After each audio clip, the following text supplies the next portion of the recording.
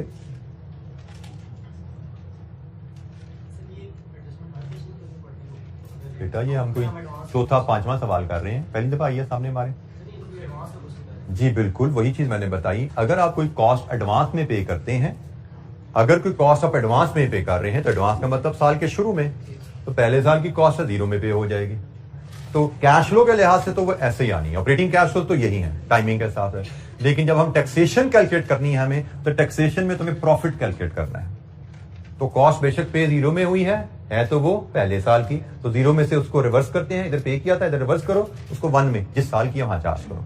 जहां पे भी कॉस्ट आप एडवांस में कोई पे कर रहे होगे, टैक्स की कैलकुलेशन के लिए ये एडजस्टमेंट आपको करनी पड़ेगी। एडवांस कॉस्ट को आपको इस तरह एडजस्ट करना पड़ेगा। यहां पे हमारी 2 कॉस्ट है जो हमने एडवांस में पे की थी, एक मोबाइल की थी, एक इंश्योरेंस की थी।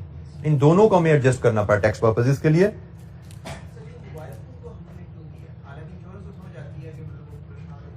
बेटा उसने बताया हुआ है कि mobile to be charge in the year of purchase, जिस साल खरीदोगे उस साल के एक्सपेंस में चार्ज कर देना। तो आपने पहले साल के शुरू में खरीदा ना, तो पहले साल के एक्सपेंस में उसको आपने चार्ज कर देना। जी, एनी अदर क्वेश्चन? अच्छा जी, टैक्स डेप्रिसिएशन। टैक्स डेप्रिसिएशन की स्टैंडर्ड वर्किंग है हमने जो सीखी हुई है। 2 कॉलम, एक टैक्स डेप्रिसिएशन और एक year of depreciation. Depreciation policy है रिड्यूसिंग बैलेंस, और रिड्यूसिंग बैलेंस डेप्रिसिएशन हम रुपीज इन 1000 में ही कैलकुलेट करेंगे, और ये कैलकुलेट की जाती है इनिशियल इन्वेस्टमेंट पे, कॉस्ट पे, विच इज 2035, 25% है जी। तो पहली डेप्रिसिएशन 509, ये 1 2 3 4 में बैलेंसिंग डेप्रिसिएशन आती है, और टोटल डेप्रिसिएशन जो हमारी यहां पे होती है इट इज 2035 माइनस 750। कितनी है टोटल डेप्रिसिएशन? 1285। लीजिए जी, अब हम टेबल कंप्लीट करते हैं। नेक्स्ट डेप्रिसिएशन 509 का 75%, 382 का 75%, 286। Now is the balancing depreciation 1285 total है, जो 4 साल में हम चार्ज कर सकते हैं। 3 सालों में जो चार्ज कर दी माइनस कर दीजिए, 108। लीजिए जी, ये हमारे 4 साल की डेप्रिसिएशन आ गई। एक डेप्रिसिएशन शेड्यूल हमने कल के क्वेश्चन में बनाया था, जिसमें रेजिडुअल वैल्यू गिवन नहीं थी। बेसिकली 3 तरह की डेप्रिसिएशन हमें आ जाती हैं। एक वो कहता है स्ट्रेट लाइन डेप्रिसिएशन, तो वो तो cost minus residual value divide with life, simple काम। दूसरा वो कहता है रेजिडुअल वैल्यू दे के रिड्यूसिंग बैलेंस डेप्रिसिएशन, वो ये शेड्यूल बन गया। तीसरा शेड्यूल हमने कल देखा था जहां पे वो रेजिडुअल वैल्यू नहीं देता, वो कहते जी रेजिडुअल वैल्यू कैरिंग वैल्यू के बराबर होगी। तीसरा वो शेड्यूल था। तो 3 तरह के डेप्रिसिएशन की वर्किंग आपको आ सकती है। हम डिफरेंट क्वेश्चन में इन तीनों से डील कर चुके हैं। आगे मजीद क्वेश्चन करेंगे, कोई ना कोई रिवीजन भी इनकी होती रहेगी। हमने इलस्ट्रेशन में स्ट्रेट लाइन डेप्रिसिएशन से डील करना सीखा हुआ है। हमने इससे पहले भी इस तरह के शेड्यूल कितनी इलस्ट्रेशन में सवालों में देखे हुए हैं। कैरिंग वैल्यू वाला शेड्यूल शायद हमने पहला बनाया था, किससे पहले भी किया हुआ? पहले भी किया हुआ, पहले वो भी पहले किया हुआ, बिल्कुल। कैरिंग वैल्यू के वाला शेड्यूल भी हमने पहले भी किया हुआ था, कल भी हमने किया। तो रिपीटेड एक्सरसाइजेस हम कर रहे हैं, बट सिर्फ समराइज करने के लिए मैंने आपको बताया, आपको 3 तरह से डेप्रिसिएशन की कैलकुलेशन हमें आती है, जिसपे हम रिपीटेड एक्टिविटीज हम कर चुके हैं। हर टाइप ऑफ डेप्रिसिएशन की कैलकुलेशन की हम 1 से ज्यादा दफा एक्टिविटीज कर चुके हैं। जी एनी क्वेश्चन, कोई सवाल? सॉरी जी, registration cost it's a capital cost, it's a capital cost. Directly attributable कहें या ना कहें, लेकिन it's a capital cost. Accounting में हमने पढ़ा हुआ है कि आप जो एक एसेट खरीदते हो, उसको एसेट को यूजेबल बनाने तक जो उस पर खर्चे होते हैं, वो आपकी उसकी कॉस्ट के हिस्से होते हैं। तो फॉर एग्जांपल आपने कोई एसेट खरीदा, उस पर आपने ड्यूटीज पे की, उस पर आपने ट्रांसपोर्टेशन इनवर्ट पे की, उसमें कोई प्लांट है आपने उस पर इंस्टॉलेशन चार्जेस पे किए, इंजीनियर्स को फीसें दी, वो सारी उसकी कैपिटल कॉस्ट में ऐड होते हैं। इसमें भी वही बात है, ये लीगल लाइसेंस की रिक्वायरमेंट है, कार रजिस्ट्रेशन है, ये भी वन ऑफ कार खरीदने की लिए जरूरी है, इसकी रजिस्ट्रेशन करवाई जाए या 35,000 पे किया जाए, तो ये भी कैपिटल कॉस्ट का हिस्सा है। तो कैपिटल कॉस्ट की डेफिनेशन तो वही है जो हमने फाइनेंशियल अकाउंटिंग में भी सीखी भी है, उसी के तहत हमने यहाँ पे यूज किया, इसको कैपिटल में क्लासिफाई किया। रेवेन्यू होती तो हम पीएनएल में ले जाते इसको, जैसे मोबाइल उसने कहा रेवेन्यू है, उसको उधर ले जाओ, हम उधर ले गए। यहां पे इसके बारे में साइलेंट था तो हमारा नॉलेज बताता है ये कैपिटल कॉस्ट ही होती है। अच्छा जी, डेप्रिसिएशन, पहले साल की डेप्रिसिएशन 509, 382, 286 एंड 108। डेप्रिसिएशन को यहां प्लेस किया। अब यहां से सम करना शुरू करें तो 0 में तो ये कॉलम 0 ही हो गया, हम चाहते ये थे। प्रॉफिट तो पहले साल से शुरू होगा, कितना है? 236। दूसरे साल 449, 537, 587, 807, 30% टैक्स 71, 135, 176, 242। लीजिए जी, ये टैक्सेशन हर साल के प्रॉफिट पे हमने कैलकुलेट कर लिए और हमें कहा गया है कंपनी जिस साल का टैक्स होता है उसी साल पे हो जाता है। Tax is payable in the year in which the liability arise. इसका मतलब पहले साल का जो टैक्स है वो पहले साल में ही पे होगा। तो यहां पे जनाब पहला टैक्स जाएगा 71, 135, 176 एंड 242। नेट कैश फ्लो 0 से बनाना शुरू करेंगे हम। नेगेटिव 2130, 724, 701, 702, 145, 8। लीजिए जी, 12% के फैक्टर लाइए, डिस्काउंट फैक्टर लगाइए, पीवी और एनपीवी, देन एडवाइस दीजिए। एनपीवी की फिगर मुझसे अब शेयर कीजिए। 503 पॉजिटिव है, तो एडवाइस हमारी यहां पे बनती है, proposal should be accepted, accept the proposal. यही हमसे पूछा गया था कि क्या प्रपोजल एक्सेप्ट करना है, तो हम कह रहे हैं yes, proposal should be accepted क्योंकि पॉजिटिव एनपीवी है। जी जनाब, एनी क्वेश्चन, कोई सवाल, कोई चीज समझ नहीं आई पूछिए। प्रेजेंटेशन मैंने आपको पहले भी कहा हुआ है कि एग्जामिनर सेम टॉपिक पे क्वेश्चन होता है, उसकी डिफरेंट प्रेजेंटेशन फॉलो कर रहा होता है। मेरी कोशिश होती है मैं उसी पैटर्न पे चलूं। कैपिटल इन्वेस्टमेंट है, वर्किंग कैपिटल आ जाता है, वो भी ले लेते हैं, ऑपरेटिंग कैश फ्लो टैक्सेशन, और इसी तरह ऑपरेटिंग कैश फ्लो की वर्किंग, टैक्सेशन की वर्किंग, सेम पैटर्न पे हम चलते रहे हैं। हाँ, इस क्वेश्चन में एक एडिशनल वर्किंग आ गई थी, दैट वाज टाइमिंग एडजस्टमेंट, तो उसको भी हमने वहीं पे एडजस्ट कर लिया। एग्जामिनर हमें सेम टॉपिक का क्वेश्चन डिफरेंट पैटर्न पे करता नजर आता है, हमें उनको सीखने की जरूरत नहीं है। उसने किस तरह चीजों को प्रेजेंट किया हमें वो जानना नहीं है। हमारी एनपीवी टैली हो रही है, यहां पे उसने पहली बात उसने फुल रुपीज में वर्किंग की है, कोई बात नहीं, हमने 1000 में की है, एक्सेप्टेबल है। यहां पे ये ख्याल रखना है, गाइडलाइन हमारी यही है, मिलियंस में इन्वेस्टमेंट हो तो 1000 में राउंड ऑफ कर लो। लेकिन अगर एग्जामिनर कह दे कि फुल रुपी में फिगर करो तो फुल रुपी में फॉलो करना है, फिर गाइडलाइन नहीं लगानी, एग्जामिनर की इंस्ट्रक्शन को फॉलो करेंगे हम अपनी गाइडलाइंस तब इस्तेमाल करते हैं जब क्वेश्चन में हमें रूम मिलता है।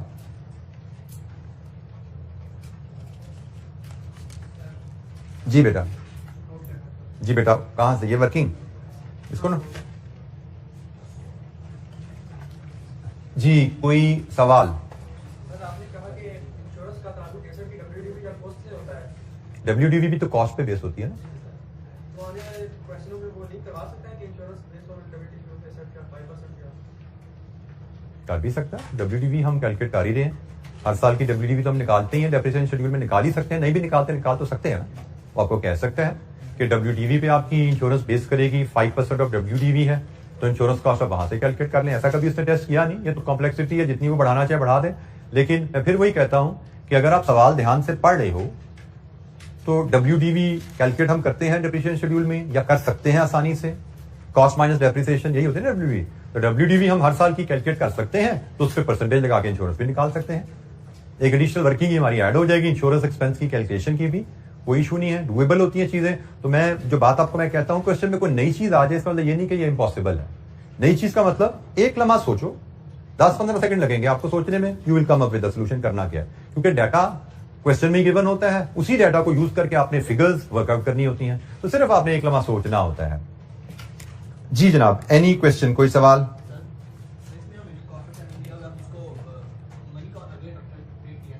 जी हमने क्वेश्चन में इस चैप्टर में कहीं शुरू में पढ़ा था कि अगर कॉस्ट ऑफ कैपिटल के बारे में वो बताएगा ये रियल है तो ही रियल समझेंगे, अदरवाइज हम उसको money cost of capital treat करते हैं। ये नोट्स में कहीं हमारे लिखा भी हुआ है, क्लास में हमने वॉइस भी किया था इसको।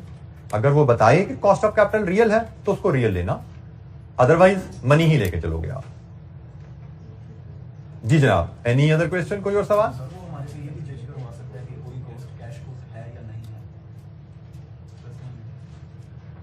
नॉर्मली हमें यह पता होना चाहिए, डीसीएफ मेथड में हम कैश कॉस्ट लेते हैं, हम सिर्फ कैश कॉस्ट को डीसीएफ मेथड में कंसीडर करते हैं। नॉर्मली हमें नॉन कैश में सिर्फ एक ही कॉस्ट दी जाती है, वो डेप्रिसिएशन होती है। जैसे कल हमने सवाल में देखा था, उसने कहा जी कॉस्ट हमारी इतनी है, तो कॉस्ट है तो भाई कॉस्ट में तो डेप्रिसिएशन भी शामिल होती है, क्योंकि डेप्रिसिएशन की वर्किंग गिवन थी। नॉर्मली हमें क्वेश्चन में सिर्फ डेप्रिसिएशन ही नॉन कैश कॉस्ट है जिससे डील करने को कहा जाता है। बट अगेन वो अगर अलहदा से हाईलाइट कर देगा भाई ये कोर कॉस्ट भी है जो नॉन कैश है, बता दे तो ठीक है, लेकिन कभी इवन बीएफडी में भी इसके अलावा नहीं आई। डेप्रिसिएशन के अलावा कोई नॉन कैश कॉस्ट हमें एग्जाम में टेस्ट नहीं की गई। लेकिन अगेन मैं फिर नहीं कहता कि कभी देगा भी नहीं, उसका दिल करे एग्जामिनर का, हो सकता है दे भी दे, बट जो भी देगा बताएगा ये नॉन कैश है। तो हमें पता है जिसका डेप्रिसिएशन नॉन कैश है, हमने उसको अपनी कैश फ्लो में नहीं डाला, कोई और नॉन कैश होगी उसको भी निकाल देंगे, क्योंकि हम कैश फ्लो, कैश इनफ्लो और कैश आउटफ्लो को लेकर चल रहे हैं। नॉन कैश कॉस्ट हम अपनी वर्किंग में नहीं लाते, नॉर्मली डेप्रिसिएशन ही नॉन कैश कॉस्ट होती है। जी कोई और सवाल? अच्छा जी, अगला क्वेश्चन में शुरू करना है, लेकिन हमारे पास टाइम इतना नहीं है कि हम अगले क्वेश्चन पे जा सके। तो हम अभी हमारे पास टाइम है, हम उसको इसी तरह यूज कर सकते हैं कि अगर पीछे से आपके जहन में कोई क्वेरी है, किसी टॉपिक के ऊपर कोई आपको सपोर्ट चाहिए, आप उसके बारे में क्वेश्चन करना चाहते हैं, तो हमारे पास अभी 8-10 मिनट है, हम उसको यूटिलाइज कर सकते हैं। कोई क्वेश्चन? जी बेटा मैंने टैक्सेशन नहीं, मैंने डेप्रिसिएशन की वर्किंग का कहा था, ठीक है। मैंने कहा था एक डेप्रिसिएशन का अंदाज ये है जिसमें उसने आपको रेजिडुअल वैल्यू दी होती है, उसने आपको रेजिडुअल वैल्यू दी होती है, तो रेजिडुअल वैल्यू दी हुई है तो शेड्यूल हम इस तरह बनाते हैं।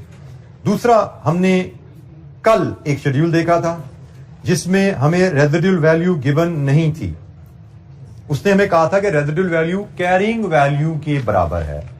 तो हमने यहां पे क्या सीखा था? हमने सीखा था, लाइक मैं यहां पे अगर ये डेप्रिसिएशन शेड्यूल हम बना ही लें, हमारी कॉस्ट कितनी थी इधर?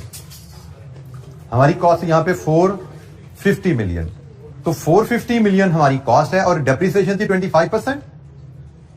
तो जनाब पहली डेप्रिसिएशन 25% के हिसाब से 112.50, दूसरी डेप्रिसिएशन 112.50 का 75%, 84.38, तीसरी डेप्रिसिएशन 84.38 का 75%, 63.28। जब आपको रेजिडुअल वैल्यू नहीं गिवन, तो आप total depreciation, depreciable amount calculate नहीं कर सकते। आप आखिरी साल भी रिड्यूसिंग डेप्रिसिएशन ही कैलकुलेट करते हो। कितनी बनी? 47.46। ये जी जब रेजिडुअल वैल्यू आपको गिवन नहीं है, आपको रेजिडुअल वैल्यू कैरिंग वैल्यू के बराबर बताई जाती है। जैसे इस केस में कहा गया था, हमें कहा गया था कि हमारी कैरिंग वैल्यू या रेजिडुअल वैल्यू के बराबर हमारी है, कैरिंग वैल्यू WDV के बराबर हमारी रेजिडुअल वैल्यू है। तो हमने फिर रेजिडुअल वैल्यू तक जाना है, उसके लिए हमने ये डेप्रिसिएशन कैलकुलेट की। कितनी डेप्रिसिएशन बन गई थी? 307.64। कॉस्ट हमारी 450 थी, यहां से हमें पता लगा हमारी WDV 142.36। यहां से हमने ये जो WDV है यही हमारी रेजिडुअल वैल्यू बनी, हमने इसको यहां पे फीड किया था 142.36। और डेप्रिसिएशन हमने जो कैलकुलेट की वो डेप्रिसिएशन हमारे पास यहां पे फीड होनी है। ये डेप्रिसिएशन है जी, यहां पे फीड होगी डेप्रिसिएशन की वैल्यू, ये वैल्यूज।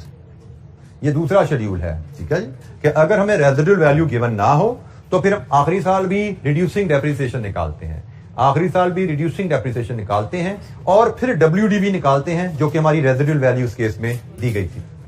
और तीसरा केस स्ट्रेट लाइन का, वो तो स्ट्रेट फॉरवर्ड केस होता है, उसमें तो कोई दिक्कत नहीं है जी।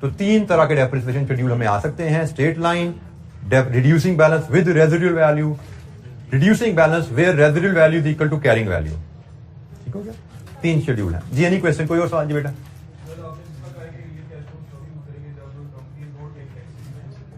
जब कंपनी टैक्सेस भी नहीं देती और इन्फ्लेशन रेट भी एक हो।